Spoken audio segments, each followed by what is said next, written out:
পুজোর মুখে বড় স্বস্তি। নিয়োগ দুর্নীতির সবকটা মামলায় জামিন পেলেন পার্থ চট্টোপাধ্যায়। তবে তার জেল মুক্তি কবে হবে তা নিয়ে সন্দিহান আইনজীবীদের একটা বড় অংশ।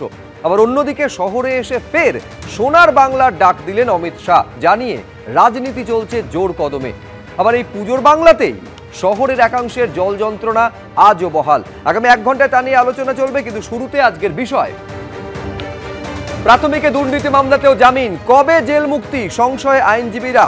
জেল মুক্তি কবে হবে? সবকটা মামলায় জামিন হয়ে যাবার পরেও তা নিয়ে প্রশ্ন রয়েছে আইনজীবীদের একটা বড় অংশের। 26-এ ফের সোনার বাংলার ডাক অমিত শাহ, 31-এও বলবেন কটাক্ষ শিক্ষামন্ত্রী ব্রাত্য বসুর। আজকে পুজো কমিটির উদ্বোধন করেছেন একদিকে ইজির সিসি এবং অন্যদিকে সন্তোষ মিত্র স্কয়ারের কেন্দ্রীয় স্বরাষ্ট্রমন্ত্রী।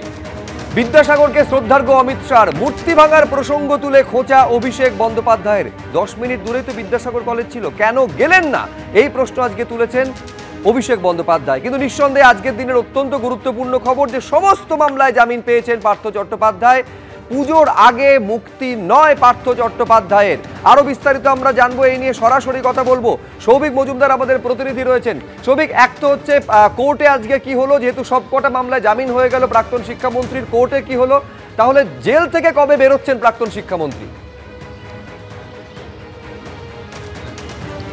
দেখো, তুমি জানো যে ইতিমধ্যেই পার্থ চট্টোপাধ্যায় তিনি নিয়োগ দুর্নীতির অন্যান্য যে মামলাগুলো ছিলেন সেই মামলায় তিনি সুপ্রিম কোর্ট থেকে এবং অন্যান্য আদালত থেকে তিনি জামিন পেয়েছেন। শুধুমাত্র প্রাথমিক নিয়োগ দুর্নীতির যে মামলাটা ছিল সেই মামলাতেই তিনি কিন্তু এতদিন পর্যন্ত জেলবন্দি ছিলেন এবং সেই মামলাতেই তিনি জামিনের জন্য আবেদন করেছিলেন এবং তার সেই আবেদন আজকে কলকাতা হাইকোর্টের মাননীয় বিচারপতি শুভ্রা ঘোষ তিনি মঞ্জুর করেছেন। কিন্তু আইনজীবীদের ব্যাখ্যা হচ্ছে তিনি সমস্ত মামলাতে জামিন পেলেও এখনই তার জেল মুক্তি হচ্ছে না। তার কারণ গত 18ই আগস্ট সুপ্রিম কোর্টের তরফ থেকে অন্য একটি মামলায় নির্দেশ দেওয়া হয় এবং সেই মামলাতেও পার্থ চট্টোপাধ্যায়ের জামিনের আবেদন মঞ্জুর করা হয়। কিন্তু মঞ্জুর করে সেখানে বলা হয় যে 18ই আগস্ট থেকে আগামী 1 মাসের মধ্যে তার সেই মামলার ক্ষেত্রে চার্জ গঠনের যে প্রক্রিয়া রয়েছে, বিশেষ আদালতে চার্জ গঠনের সেই প্রক্রিয়া শেষ করতে হবে এবং 18ই আগস্ট থেকে 2 মাসের মধ্যে সমস্ত সাক্ষীদের সাক্ষ্য গ্রহণের যে পর্ব রয়েছে সেই প্রক্রিয়াটাও সম্পন্ন করতে হবে।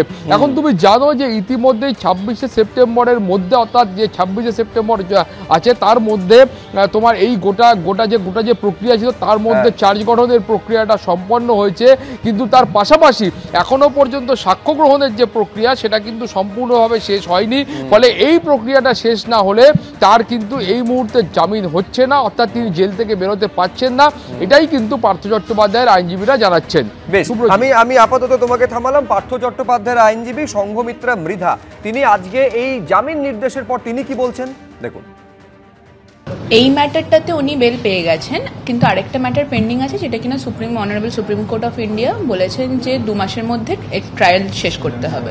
সো অলরেডি 1 মান্থ হয়ে গেছে। হোপফুলি ওই আরেকটা 1 মাস আমরা মিডলেই আছি, ওটা শেষ হয়ে গেলে he will be granted bail. But এই ম্যাটারটাতে হি হ্যাজ বিন রিলিজড। একটা শর্ত দিয়েছে যেমনি বেল বন্ড দিতে হবে 10 লাখ টাকার।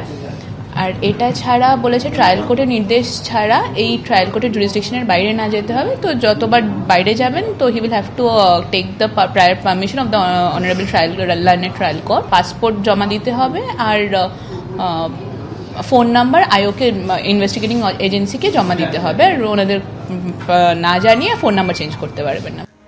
আমি শুরুতে জয় মল্লিকের কাছে আসবো। তার মানে প্রত্যেকটা মামলায় নিয়োগ দুর্নীতি জামিন পেয়ে গেলেন পার্থ চট্টোপাধ্যায়। দর্শকদের খেয়াল থাকবে, এই পার্থ চট্টোপাধ্যায়কে টাইম এন্ড এগেন আদালতে দাঁড়িয়ে কেন্দ্রীয় এজেন্সি মাস্টার মাইন্ড বলেছে। এমনকি এতটা প্রভাবশালী, তাকে যদি জামিন দেওয়া হয় তিনি গোটা মামলাকে প্রভাবিত পর্যন্ত করতে পেরেছেন। আজকে কোর্ট সমস্ত মামলাতে জামিন দিয়ে দিল। সর্বপ্রথম বলে রাখি যে এই তদন্ত যখন হচ্ছিল সেই তদন্ত চলাকালীন কিন্তু যে রাজ্য সরকারের আধিকারিকরা ছিল এবং রাজ্যের যারা পুলিশ কর্তারা ছিল তারা কিন্তু প্রতিনিয়ত বাধা সৃষ্টি করেছে এবং এই তদন্ত কিন্তু রীতিমতো দেরি হয়েছে। এছাড়া রাজ্য সরকারের কাছ থেকে একটা স্যাংশন দরকার হয়, সেই স্যাংশনটাও কিন্তু রীতিমতো ইচ্ছাকৃতভাবে দেরি করা হয়েছে। কিন্তু একটা জিনিস ভুলে গেলে হবে না যে আজকে সে জামিনে বাইরে আসছে বলে যে বান্ডিল বান্ডিল টাকা আমরা দেখেছিলাম আপনারা টিভি টেলিভিশনে 2022-এ উদ্ধার হলো, 2025-এ আজকে আমরা আলোচনা করছি, 3 বছর পরে আমি বলছি এখনো পর্যন্ত কনভিকশন করা গেল না। এটা কার ব্যর্থতা? তদন্ত তো করছিল ইডি এবং সিবিআই। না ডেফিনেটলি, কিন্তু সেই তদন্ত করা যে বিষয়টা তার সঙ্গে তো রীতিমতো রাজ্য সরকারের বা রাজ্যের পুলিশেরও একটা ভূমিকা ছিল।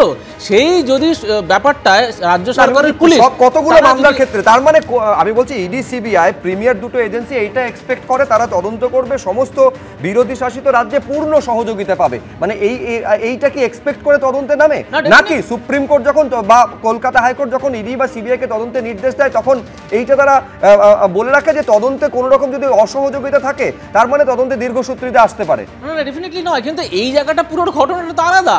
যে টাকাটা আজকে আপনারা দেখিয়েছেন দিনের পর দিন বান্ডিল বান্ডিল টাকা উদ্ধার হয়েছে, সেই টাকাটা যার কাছে গেছে তার অধীনত পুরো পুলিশ ডিপার্টমেন্টটা, সে পুলিশ ডিপার্টমেন্টকে যদি বলে দেয় আপনি ইনফ্লুয়েন্সিয়াল এই প্রভাবশালী এস্টাবলিশ করতে পারলেন না। মোদ্দা কথা হচ্ছে কেন্দ্রীয় এজেন্সি তাদের যুক্তিগুলোকে এস্টাবলিশ করতে পারলো না, যার জন্য আজকে সমস্ত মামলা জামিন পেয়ে গেছেন পার্থ চট্টোপাধ্যায়।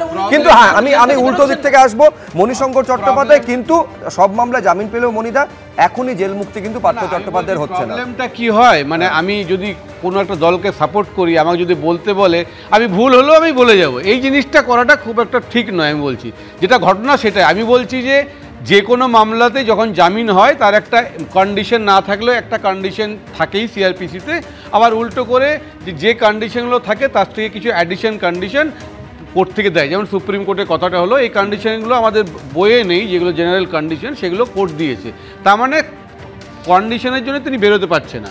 এইবারে আমার কথাটা হচ্ছে যে এই বান্ডিল অমুক এগুলো বলতেই পারে। আমার কথা হচ্ছে যে একটা লোক কালকে যদি মনে হয় পার্থ চট্টোপাধ্যায় বেকসুর খালাস, তাহলে এই যে 3 বছর থাকলো এই কম্পেনসেশনটা কে করবে?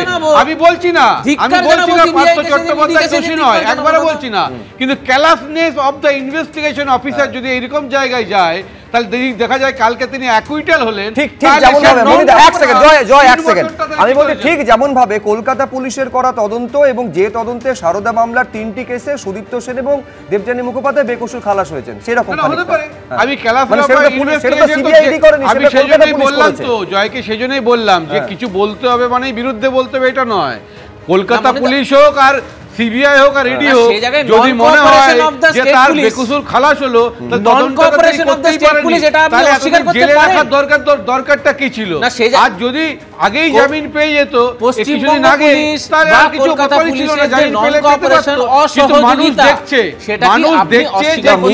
হচ্ছে যে কলকাতা পুলিশ বা রাজ্য পুলিশের নন কোঅপারেশনের উপর ডিপেন্ড করে হচ্ছে ইডি বা সিবিআই কতটা পারফর্ম করতে পারবে। ইডি সিবিআই এর ব্যর্থতা বা সাফল্য ডিপেন্ড করবে যে কলকাতা পুলিশ বা রাজ্য পুলিশ তাকে সহযোগিতা করছে নাকি অসহযোগিতা করছে, এইটা আমাদের বুঝতে হবে। বেশ, আমি বলছিলাম যে এই নিয়ে রাজনীতি চলছে, কুণাল ঘোষ কি বলছেন আমি এইখানে আপনাদের সামনে রাখবো। কোন একটা বিষয়ে তদন্ত চলেছে, আইনের পথে চলেছে, তদন্তকারী সংস্থা কেন্দ্রীয় এজেন্সি, কখনো সিবিআই কখনো ইডি, যে কোনো ব্যক্তি গ্রেফতার হয়েছেন এবং তার তরফে জামিনের আবেদন করা হয়েছে, আইনেই আছে কখনো জামিনের আবেদন আদালত মান্যতা দেননি, কখনো জামিনের আবেদন মঞ্জুর করেছেন, ফলে এটা নিয়ে কোনো রাজনৈতিক মন্তব্যের তো কোনো অবকাশই নেই। আজকে বিদ্যাসাগরের জন্মদিন, আমি একটা ইডির একটা সাবমিশন আমি দর্শকদের মনে করাতে চাইবো। এইখানে 2023 সালের ফেব্রুয়ারি মাস, সেখানে ইডির আইনজীবী কি বলছেন কোর্টে দাঁড়িয়ে, বাংলায় 2 মহান ব্যক্তি জন্ম নিয়েছেন, একজন বিখ্যাত ঈশ্বরচন্দ্র বিদ্যাসাগর, আরেকজন কুখ্যাত পার্থ চট্টোপাধ্যায়।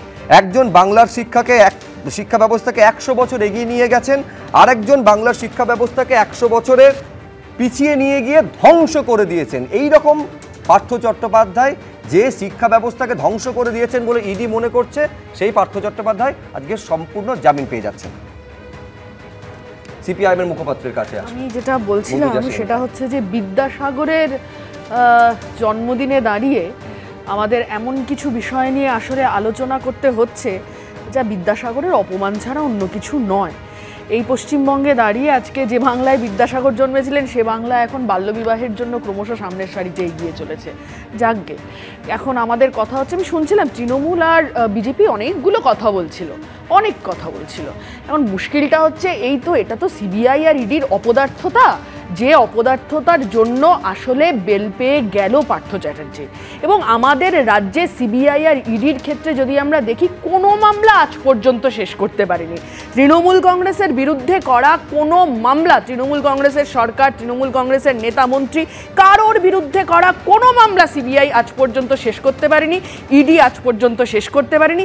এবং তুমি বলছিলে যে কত কত কথা বলেছে ওখানে দাঁড়িয়ে সিবিআই কোর্টে দাঁড়িয়ে, তো আমরা সন্দীপ ঘোষের বেলাতেও দেখেছি, আরজি করের বেলাতেও দেখেছি, একদম শুরুতে বিরাট বাগাড়ম্বর, তারপরে হচ্ছে যে অশ্বডিম্ব প্রসব করেছে। আমরা বারবার সিবিআই আর ইডির কাছে দেখছি। আমি শুধু একটা প্রশ্ন, বিজেপির মুখপাত্র খুব বাচ্চাদের মতন প্রায় কথা বলছিলেন, সরি টু সে, কিন্তু আমি শুধু একটা প্রশ্ন করতে চাই, হেমন্ত সোরেনকে যেদিন দাঁড়িয়ে অ্যারেস্ট করা হচ্ছিল, রাজ্যের পুলিশ সহযোগিতা করেছিল নাকি? রাজ্যের পুলিশ সহযোগিতা করেছিল বলে সেদিন দাঁড়িয়ে ইডি সিবিআই পেরেছিল, আর আজকে এখানে পারেনি? আসলে গোটাটা কিছুই নয়, পুজোর আগে তৃণমূল কংগ্রেসকে বিজেপির তরফ থেকে দেওয়া একটা উপহার, বা বলা ভালো ছোট বোনকে দাদা উপহার দিয়েছে, এই তো কথা।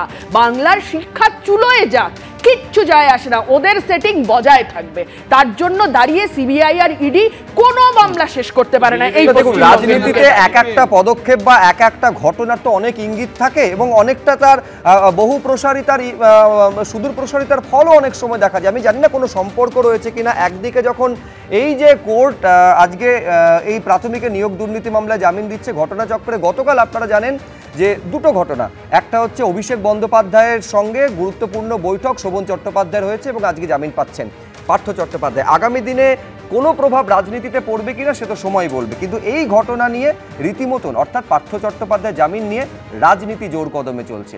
দেখাতে চাইব সিপিআইএম এর আইনজীবী সাংসদ বিকাশ রঞ্জন ভট্টাচার্য আজকে পার্থ চ্যাটার্জির জামিন নিয়ে তিনি কি বললেন।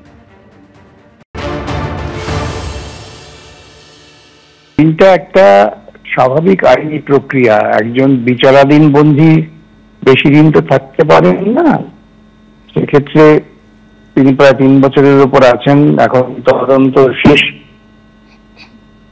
এখন ট্রায়াল শুরু হবে, বিচার পর্ব শুরু হবে। সেই সমগ্র দিক বিবেচনা করে আদালত তাকে কিছু শর্ত সাপেক্ষে জামিন দিয়েছেন। এর মধ্যে বিশেষ কিছু রহস্য খুঁজে বার করার কোনো কারণ নেই, বরং জামিন না হওয়াটাই তো খারাপ আইনের চোখে। সাক্ষীর ব্যাপারটা সম্পূর্ণ শুরু করে, যাকে বলে আইনের ভাষায় উইটনেস যে শুরু হয় তাকে বলে, সেই পর্বটা চালু করে তারপর তাকে ছাড়া হবে, যাতে বিচার প্রক্রিয়ায় কোনো বাধা সৃষ্টি না করতে পারে। সেজন্যই সে আপাতত হয়তো কিছুদিন তাকে থাকতে হবে। পার্থ চট্টোপাধ্যায় শিক্ষা ব্যবস্থাকে 100 বছর পিছিয়ে দিয়ে ধ্বংস করে দিয়েছেন। কোর্টে দাঁড়িয়ে 2 বছর আগে বলেছিল এনফোর্সমেন্ট ডিরেক্টরেট। রবীন্দ্রনাথ ভট্টাচার্যের কাছে আসবো।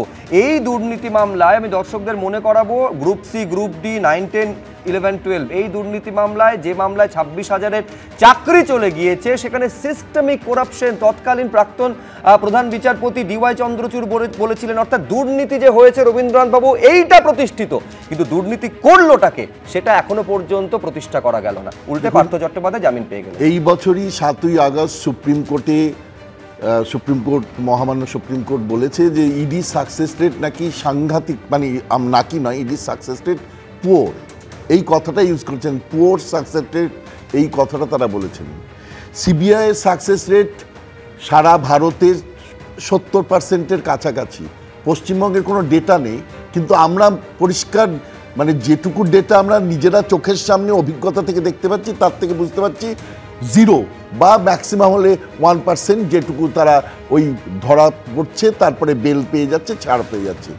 অথচ সিবিআইকে সুপ্রিম কোর্টই বলছে প্যারট, তারা সেন্ট্রাল গভর্নমেন্টের প্যারট, সুপ্রিম কোর্ট বলেছে। তাহলে এইগুলো ডেটাগুলো যদি একসঙ্গে করেন তাহলে কি দাঁড়ায়? বিকাশবাবু যাই বলুন, 3 বছরের মধ্যে একটা বিচার প্রক্রিয়া চালু করা গেল না, এর মধ্যে রহস্য তো মনে করালেন ভালো। সেটিং না থাকলে এটা কখনো হয় না। অরবিন্দ কেজরিওয়ালের জামিন মামলায় সুপ্রিম কোর্ট এই কথা বলেছিল, সিবিআই কে প্রমাণ করতে হবে যে তারা খাঁচাবন্দি তোতা নয়। এর আগে খাঁচাবন্দি তোতা কয়লা কাণ্ডের সময় সুপ্রিম কোর্ট বলেছিল। বিকাশ বাবু হঠাৎ করে বিকাশ বাবু বললেন রহস্যের মধ্যে কিছু খুঁজে লাভ নেই। রহস্য খুঁজে লাভ নেই নয়, আমরা রহস্যই খুঁজবো। 3 বছরে বিচার প্রক্রিয়া শুরু হয়নি, কেন হয়নি? ইডি করেনি, সিবিআই করেনি, এবং ইডি সিবিআই এর সঙ্গে রাজ্য সরকারের এই জিনিস এখানে সঙ্গত কারণে উঠবে। এই নিয়োগ দুর্নীতি মামলায় এক অভিযুক্ত যারা জেলবন্দি তারা যদি পরপর জামিনে মুক্তি পান, তাহলে এই দুর্নীতির তদন্ত কেন্দ্রীয় সংস্থা করবে কিভাবে বা সঠিক পথে আদৌ করছে কি? একটা ছোট্ট বিরতিতে যাব। বিরতিতে যেতে যেতে আপনাদের দেখাবো এই জামিনের যে নির্দেশ আজকে পার্থ চট্টোপাধ্যায়ের হলো তা নিয়ে জগন্নাথ চট্টোপাধ্যায় কি বলছেন। জেল মুক্তি নিয়ে সন্দিহান থাকলেন বা নিশ্চিত হলেন তা নিয়ে আমাদের কোনো টিপ্পণী নেই। আমরা একটা কথাই বলতে চাই যে পার্থ চট্টোপাধ্যায় সহ নিয়োগ দুর্নীতি মামলায় প্রায় 60 জন বিচার প্রক্রিয়ার মধ্যে রয়েছে। কেউ গ্রেপ্তার হয়ে জেলে আছে, কেউ জামিন পেয়ে বেলে আছে, কারোর জিজ্ঞাসাবাদ চলছে, কারোর শুনানি পর্ব শুরু হয়েছে, বিচার প্রক্রিয়া চলছে। তো আমাদের সামগ্রিক ভারতবর্ষের যে বিচার প্রক্রিয়ায় 4টি ধাপই আছে, প্রত্যেক অভিযুক্তকেই এই 4টি ধাপের মধ্য দিয়ে পেরোতে হবে। প্রথমে তদন্ত শুরু, তারপর জেল, তারপর বেল, তারপর শুনানি, তারপর সাজা।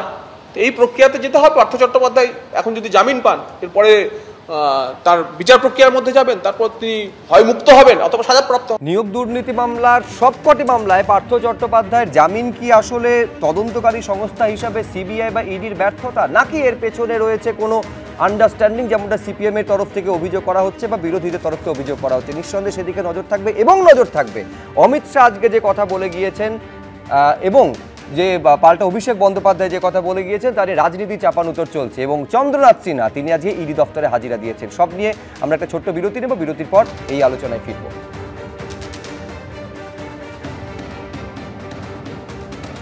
তো জামিন হয়েছে, আশা করি খুব শীঘ্রই ছাড়া পাবে এবং মা দুর্গা আসছে, অশুভ শক্তিকে ধ্বংস করে আসল জিনিসকে নিয়ে আসছে, এবার আস্তে আস্তে অনেক কিছুই পরিবর্তন হবে। বিধানসভা নির্বাচনের আগে রাজ্যে এটাই শেষ দুর্গাপুজো। স্বভাবতই এবারের পুজোতেও লেগেছে রাজনীতির রং। শুক্রবার সন্তোষ মিত্র স্কোয়ার থেকে চেনা পরিচিত ভঙ্গিতে ফের সোনার বাংলা গড়ার ডাক দিলেন অমিত শাহ।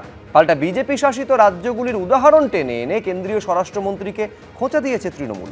দেখুন, बंगाल में एक ऐसी सरकार बने जो सोनार बांग्ला का निर्माण कर पाए। 25-এর পুজোয় 26-এর ভোটে ঢাক বাজিয়ে দিলেন অমিত শাহ। দুর্গাপুজোর উদ্বোধনেও তার গলায় শোনা গেল নির্বাচনের সুর। শুক্রবার বিজেপি কাউন্সিলর সজল ঘোষের পুজো বলে পরিচিত সন্তোষ মিত্র স্কোয়ারের মঞ্চ থেকেই ফের সোনার বাংলা গড়ার ডাক দিলেন অমিত শাহ। পাল্টা বিজেপি শাসিত একাধিক রাজ্যের প্রসঙ্গ টেনে কটাক্ষ ছুড়ে দিয়েছে তৃণমূল। পাটনাতে সেখানে মেন রোড ধসে গিয়ে গাড়ি প্রায় একদম ঢুকে গেছে গর্তে, তা সোনার বিহার হলো না কেন?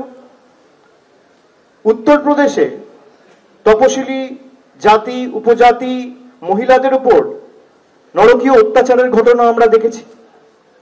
সোনার উত্তরপ্রদেশ হলো না কেন? সোনার মধ্যপ্রদেশ হলো না কেন? পার্শ্ববর্তী রাজ্য সোনার ত্রিপুরা হলো না কেন? সোনার আসাম হলো না কেন? 5 বছর ঝাড়খণ্ডে ক্ষমতায় ছিল, সোনার ঝাড়খণ্ড হলো না কেন? এটা অবশ্য প্রথমবার নয়, এর আগেও একাধিক নির্বাচনের আগে এ রাজ্যে এসে সোনার বাংলা গড়ার ডাক দেন অমিত শাহ। यहाँ पर भी 30 सीट मोदी जी को जिता दो, बंगाल को हम देश का नंबर 1 राज्य बनाएंगे, नंबर 1 बनाएंगे। हमारा सोनार बांग्ला का कल्पना अगर कोई साकार कर सकता है तो केवल और केवल नरेंद्र मोदी। 21-এর বিধানসভা ভোটে 200 আসনে টার্গেট নিলেও বিজেপি পায় 77টি আসন। গত বছরে লোকসভা ভোটে বিজেপি 30টি আসনে টার্গেট নিয়ে লড়াইয়ে নামলেও বাস্তবে তাদের আসন 18 থেকে আরও কমে হয় 12। এই আবহে 26-এর বিধানসভা ভোটের আগে অমিত শাহ যখন সমৃদ্ধ বাংলার স্বপ্ন দেখাচ্ছেন, তখন অতীতের নির্বাচনী ফল মনে করিয়ে খোঁচা দিয়েছে তৃণমূল। हमारा बंगाल फिर से सुरक्षित, समृद्ध, शांत, सुजलाम सुफलाम बन गया और यहाँ पर कवि गुरु के कल्पना के बंगाल का निर्माण हम कर पाए। 21 সালে উনি এই সোনার বাংলার কথা বলেছিলেন, মায়ের কাছে পুজো দিয়ে বলেছিলেন, আসতে পারেননি। 26-এ পুজো দিচ্ছেন, আসতে পারবেন না। 31-এও আমি ওনাকে জানাবো আবার যেন এসে উনি মায়ের কাছে পুজো দিয়ে আবার সোনার বাংলার স্বপ্ন দেখেন এবং দেখান। সব মিলিয়ে স্কুল, কলেজ, অফিসে পুজোর ছুটি শুরু হয়ে গেলেও ভোটমুখী পশ্চিমবঙ্গে রাজনীতি চলছে পুরো দমে। শিবাশিস মৌলিক, অনির্বাণ বিশ্বাস, ব্রতদীপ ভট্টাচার্য, এবিপি আনন্দ। মনিতা, ইঙ্গিতটা কিন্তু পরিষ্কার, একবারের জন্যও তার বক্তব্যে তৃণমূল কংগ্রেসের নাম তিনি নেননি, কিন্তু যখন সোনার বাংলা বলছেন তার মানে তার টার্গেট বা লক্ষ্য যে আসল পরিবর্তন, কোট আনকোট, যে ডাক এর আগে স্বয়ং দেশের প্রধানমন্ত্রী দিয়ে গেছেন এখানে প্রচারে এসে, সেদিকে ইঙ্গিত করে। আনফরচুনেট মানে ব্যাপারটা হচ্ছে যে আমি দুর্গাপুজোর উদ্বোধন করতে যাব একটা বিজেপির জনসভার মতো, মানে জনসভা হবে, ওখানে মঞ্চটা বাঁধা হবে, এরকম একটা ডাক দিলেই হতো। আমি বলছি কবিগুরুকে নিয়ে এত কথা বলছেন, কবিগুরুর নোবেল চুরিটা নিয়ে তো সিবিআই কিছু করতে পারলো না আজ পর্যন্ত, সেটা নিয়ে তো তৎপর হচ্ছেন না। আপনি, আমরা যারা গান্ধীজিকে, মহাত্মা গান্ধীকে এত সম্মান করি, আপনি তো তার জন্য কিছু করছেন না। আপনি শ্যামাপ্রসাদ মুখার্জি নিয়ে কথা বলেন, শ্যামাপ্রসাদ মুখার্জিকে নিয়ে কিছু করছেন না। বিদ্যাসাগরের জন্মদিনে সেখানে মূর্তিতে মালা দিতে যাচ্ছেন না। আপনি এত সম্মতি দেখান যে আরজিকর কাণ্ড নিয়ে এত কথা বলেন, তার মা বাবা যখন আপনার সঙ্গে দেখা করার জন্য আকুতি মিনতি করে সেটা করেন না। ফলে আপনি এসছেন পুজোর সময়, এখানে মমতা ব্যানার্জি এমন একটা জায়গায় পুজোটাকে নিয়ে গেছে ক্রাউডটা অনেক বেশি হয়, সেই জায়গাতে ক্রাউডটাকে আপনি ইউটিলাইজ করার জন্য কিছু বক্তব্য দিতে এসছেন, রাজনীতির বক্তব্য। আপনি দেখুন পিছন দিকে সুকান্ত, শুভেন্দু, এদের ছবি। এটা সব রাজনৈতিক দলের মধ্যে দেখা যায় যে পুজো বা বাঙালির সবথেকে বড় উৎসবকে জনসংযোগের একটা মাধ্যম হিসেবে রাজনৈতিক দলগুলো ব্যবহার করে। তাহলে বলবে কেন, তাহলে এত কটাক্ষ করে কেন যখন মমতা ব্যানার্জি যখন উদ্বোধন করতে যায় হাত ছুঁড়ে পা ছুঁড়ে এই কথা বলছে? তুমি তো সেই কাজটাই করছো। তাহলে নিজে যখন রাজনৈতিক প্রচারে এসে পরে এটাকে প্রচারের একটা মাধ্যম হিসাবে গ্রহণ করছো, তাহলে অন্যরা যখন করবে সেটা কটাক্ষ করা উচিত নয়। সেই জন্যে আমি বলছি যে বিজেপির যেভাবে এখানে ক্ষমতায় আসতে চায়, ধরুন পশ্চিমবঙ্গের জন্য অনেক কিছু কেন্দ্রীয় সরকারের থেকেও করা যায়, করে না, সব সময় বঞ্চনা। ফলে আগে আপনি কিছু করুন, আমাদের রাজ্যের জন্য আপনি ক্ষমতায় না থেকেও কেন্দ্রীয় ক্ষমতায় আছেন, সেখান থেকে অনেক কিছু করা যায় গরিব মানুষের জন্য। সেই প্যাকেজগুলো আমাদের এখানে দিন, গরিব মানুষ কিছু পাক, তারপরে বোঝা যাবে আপনারা কিছু করতে চান। সেটা কিন্তু আমরা এখনো দেখি না। আমি শুধু এই প্রসঙ্গে একটা মনে করিয়ে দেবো, এর আগে যখন অমিত শাহ এসেছিলেন তিনি তথ্য তুলে ধরে ইউপিএ আমলে কত এই রাজ্যকে দেওয়া হয়েছে, আর্থিক সাহায্য করা হয়েছে বা একেবারে প্রাপ্য দেওয়া হয়েছে, তার তুলনায় গত 10 বছরে একেবারে নরেন্দ্র মোদী সরকার এই রাজ্যের জন্য কত দিয়েছে তুলনা করে এই বঞ্চনার অভিযোগটা যে ভিত্তিহীন এটা প্রমাণ করার চেষ্টা অমিত শাহ এর আগেও করেছেন। কিন্তু হ্যাঁ, যে অভিযোগ মনিদা করছেন, জয় মল্লিক, না অদ্ভুতভাবে একটা জিনিস মনিদা বললেন না, সেটা হচ্ছে পিতৃপক্ষে যে উদ্বোধনগুলো হয়েছে সেইটা নিয়েই কিন্তু আমরা সরব হয়েছি। মুখ্যমন্ত্রীর পাশে আরও নেতা ছিল, মুখ্যমন্ত্রী গেছে বলে আমরা কোনোদিন সেই কথা তুলিনি। আছে, এটা শুনে নিন। আজকে মাননীয় গৃহমন্ত্রী অমিত শাহজি যে কথা বলেছেন সেটা হচ্ছে সোনার বাংলা গড়ার কথা বলেছেন। তো এটা ভুল কি আছে?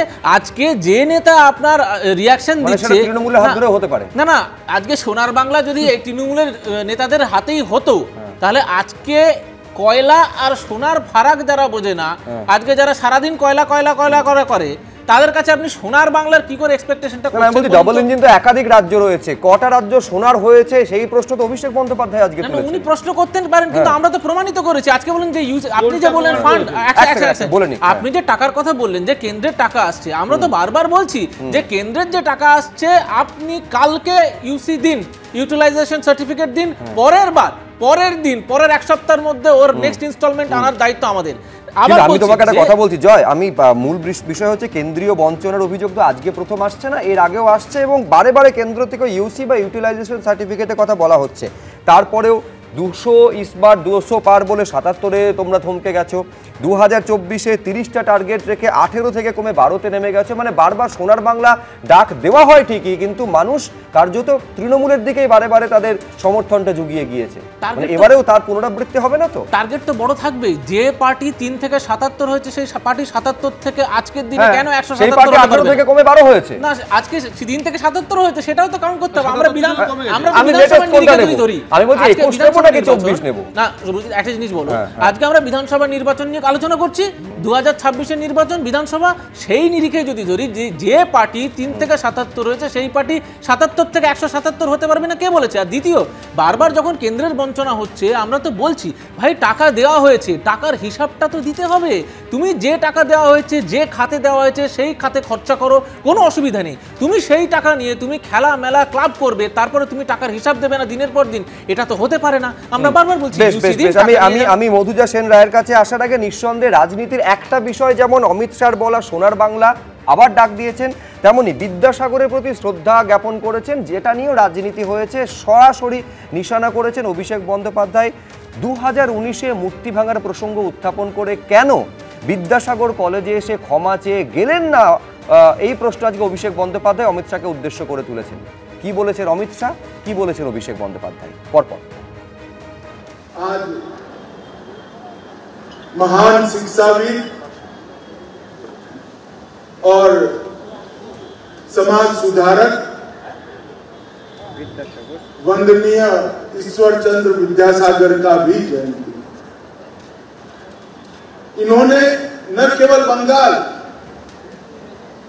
समग्र देश में उस जमाने में जब हम गुलाम तब शिक्षा के लिए जो किया है इसको कोई भुला नहीं सकता।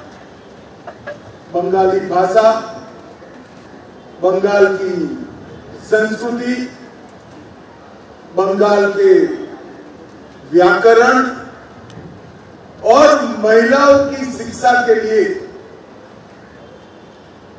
ईश्वर चंद्र विद्यासागर जी ने अपना पूरा जीवन समर्पित किया। मैं आज हृदयपूर्वक मेरी ओर से और भारतीय जनता पार्टी के करोड़ों कार्यकर्ताओं की ओर से श्री ईश्वर चंद्र विद्यासागर के चरणों में मनपूर्वक प्रणाम करता हूं। বাইরে থেকে যারা এসেছিল এবং উত্তর ভারতের কালচার চাপিয়ে দিয়ে যারা বিদ্যাসাগরের মূর্তি ভেঙেছিল তাদেরকে মানুষ জবাব দিয়েছে, এটা রাজনৈতিক বিষয় নয়। এবং আমার সত্যি খারাপ লাগলো যে আমি যখন শুনলাম যে তিনি ঠিক 10 মিনিট দূরে একটা পুজো মণ্ডপ উদ্বোধন করতে গেছেন, তার এতটুকু বিবেকবোধ নেই যে আজকে ঈশ্বরচন্দ্র বিদ্যাসাগরের 205তম জন্মদিবস, সেখানে গিয়ে অন্তত বিদ্যাসাগরের যে বাড়ি রয়েছে বা বিদ্যাসাগর কলেজে গিয়ে ন্যূনতম শ্রদ্ধাটা অর্পণ করি বা নিবেদন করি। দেখুন, সোনার বাংলা কথার অর্থ তো নিঃসন্দেহে এটাও যে যারা নাগরিক যারা রয়েছেন, এই রাজ্যের বাসিন্দা যারা রয়েছেন, এই শহরের নাগরিকরা যারা রয়েছেন, তারা পরিষেবাটা ঠিকঠাক পাবেন। কিন্তু বাস্তবে সেটা হচ্ছে কি? পুরসভার তরফে আশ্বাস দেওয়া হয়েছিল, আজকে অতিবৃষ্টির পর তিনটে দিন পেরিয়ে গেল, কিন্তু এখনো পর্যন্ত শহরের একাধিক অভিজাত এলাকা এখনো জলের তলায় রয়েছে। বালিগঞ্জ প্লেস, ম্যান্ডেভিলা গার্ডেন্স জলের তলায়। এই ছবি আপনারা দেখছেন অভিজাত ম্যান্ডেভিলা গার্ডেন্সের আজ দুপুর 1টার ছবি। এখনো পর্যন্ত জল জমে রয়েছে। নিকাশি ব্যবস্থা শাসক দলের তরফে এর আগে একাধিকবার বলা হয়েছে, সুন্দর এই শহরের নিকাশি ব্যবস্থা, কিন্তু তার প্রতিফলন কতটা দেখা যাচ্ছে? নাগরিক পরিষেবা কতটা পাচ্ছেন এই শহরের নাগরিকরা? 5 ঘন্টার অতিবৃষ্টি হয়েছিল সোমবার, কিন্তু এখনো পর্যন্ত কার্যত ভাসছে বালিগঞ্জ প্লেস, ম্যান্ডেভিলা গার্ডেন্স।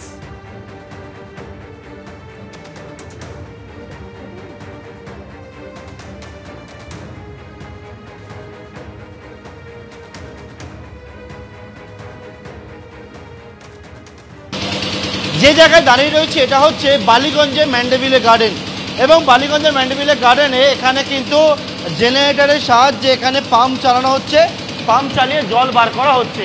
কারণ বেসমেন্ট, সেই বেসমেন্টের ছবিটা দেখাবো, সেখানে প্রায় 13টা গাড়ি রয়েছে, যে গাড়িগুলো সম্পূর্ণভাবে ডুবে রয়েছে এখনো পর্যন্ত। কারণ বেসমেন্ট একেবারে জলে ডুবে রয়েছে, এবং এখানে একটি গাড়ি দেখতে পাচ্ছি আমরা, এবং আরও যে গাড়িগুলো রয়েছে সেগুলো দেখাই যাচ্ছে না, সব কটা গাড়ি একেবারে জলের তলায় রয়েছে। গোটা যে বেসমেন্ট, সেই বেসমেন্টে এখনও পর্যন্ত জল জমে রয়েছে, এবং সেই জল বার করার কাজ সেটা কিন্তু হচ্ছে। যারা এখানকার বাসিন্দা রয়েছেন তারা কিন্তু একেবারে নাস্তানাবুদ অবস্থা রয়েছে। কতটা জল বেরোলো সেই দিকে এখন তারা নজর রাখছে। কতগুলো গাড়ি রয়েছে ভেতরে? 13টা, 10 থেকে ওপরে গাড়িটা আছে। কি অবস্থা, মানে কদিন ধরে জল বার? এখন তো আমরা বলছেন যে 3 দিন লাগবে গাড়ি জল নামতে।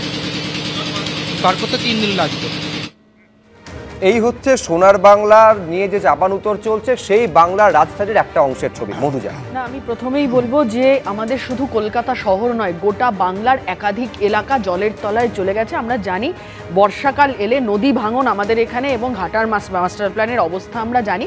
ফলে আমাদের একটা ভয়ঙ্কর অবস্থার মধ্যে দিয়ে পশ্চিমবঙ্গের মানুষকে যেতে হয়। পাম্পিং স্টেশনগুলো খারাপ, জলাশয়গুলো বুঝিয়েছে, স্বাভাবিক জল ড্রেনেজের জায়গাটা একেবারে নষ্ট হয়ে গিয়েছে কলকাতা শহরে। ফলে সেই জায়গায় দাঁড়িয়ে এই ধরনের সমস্যার মধ্যে আমাদেরকে পড়তে হচ্ছে। আমার কথা হচ্ছে যে এই পুজোটা কাদের? পুজোটা কি শুধুমাত্র কিছু মধ্যবিত্ত মানুষ আর উচ্চ মধ্যবিত্ত মানুষের, নাকি পুজোটা সেই মিড ডে মিল কর্মীরও যিনি রান্না করেন প্রত্যেক দিন স্কুলে বাচ্চাদের জন্য? এ বছরও পুজোর মাসে তারা কোনো মাইনে পেলেন না, তাদের এখনও 12 মাসের বদলে 10 মাস মাইনে হয়, এখনও পর্যন্ত তারা পুজোর সময় কোনো বোনাস পান না। শুধু কি মিড ডে মিল কর্মী, একাধিক সংগঠিত অসংগঠিত ক্ষেত্র মিলিয়ে একাধিক জায়গায় কন্ট্রাকচুয়াল হতে পারেন, পার্মানেন্ট হতে পারেন, স্কুলের কর্মী হতে পারেন, অটোমোবাইল ডিলার্সের এলাকার সেখানকার কর্মী হতে পারেন, চা বাগানের কর্মী একাধিক জায়গায় বোনাস পায়নি এখনো পর্যন্ত। একটা কথা শুনেছেন? এতক্ষণ ধরে এত পিতৃপক্ষ মাতৃপক্ষ সব শুনলাম, ওই মানুষগুলো যদি বোনাস না পান, পুজোর হাসি যদি না ফোটে মুখে, তাহলে কিসের পিতৃপক্ষ, কোন মাতৃপক্ষ? রবীন্দ্রবাবু, মানে কেন্দ্রীয় বঞ্চনার অভিযোগ কিছুক্ষণ আগে মনিদা তুলছিলেন, মধুজা বলছে রাজ্যের বঞ্চনা, আলটিমেটলি বঞ্চিত হচ্ছেন এই সাধারণ মানুষ, এই রাজ্যের এই শহরের নাগরিকরা। হ্যাঁ, একটু ব্রডার পার্সপেক্টিভে বলি। আচ্ছা, আমি কি ভুল শুনলাম? আমাদের 26-এর ইলেকশন হচ্ছে বিধানসভা।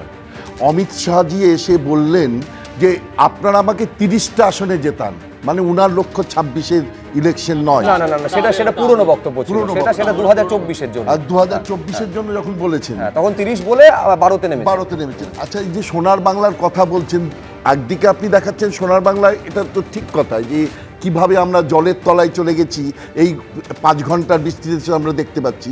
অন্যদিকে আপনি আনন্দবাজার খুললে দেখুন, অন্য পুজো বলে একটা কলম, সেখানে দেখাচ্ছে হিন্দু একজন পরিযায়ী শ্রমিক বিজেপি শাসিত রাজ্যে গিয়ে তাকে কি অত্যাচার করে। সে গীতা নিয়ে ঘোরে, তার মা বৈষ্ণব, তার গীতা নিয়ে ঘোরে, তাকে সাংঘাতিকভাবে অত্যাচার করে, তার জিনিস টাকা পয়সা কেড়ে নেওয়া হচ্ছে। পরিযায়ী শ্রমিকদের পর, বাঙালির পরে এই অত্যাচার, বাঙালি অবাঙালি রাজ্যে যেখানে বিজেপি শাসন করছে, সেখানে গিয়ে সোনার বাংলা আমরা পাবো তো? যারা বিজেপি যখন শাসনে আসবে তখন এই অত্যাচারই আমরা আবার দেখবো না তো?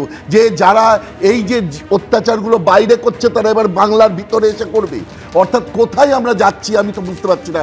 একদিকে এই রাজ্যের মধ্যে আমরা দেখতে পাচ্ছি, আপনি যখন এই প্রসঙ্গ তুলছেন, আজকে আমি শুধু সাপ্লিমেন্ট করে দিতে চাইবো যে আজকে কলকাতা হাইকোর্ট একটা নির্দেশ দিয়েছে যেখানে পরিযায়ী মামলায় 4 সপ্তাহের মধ্যে বাংলাদেশ থেকে এই রাজ্যে ফিরিয়ে নিয়ে আসতে হবে।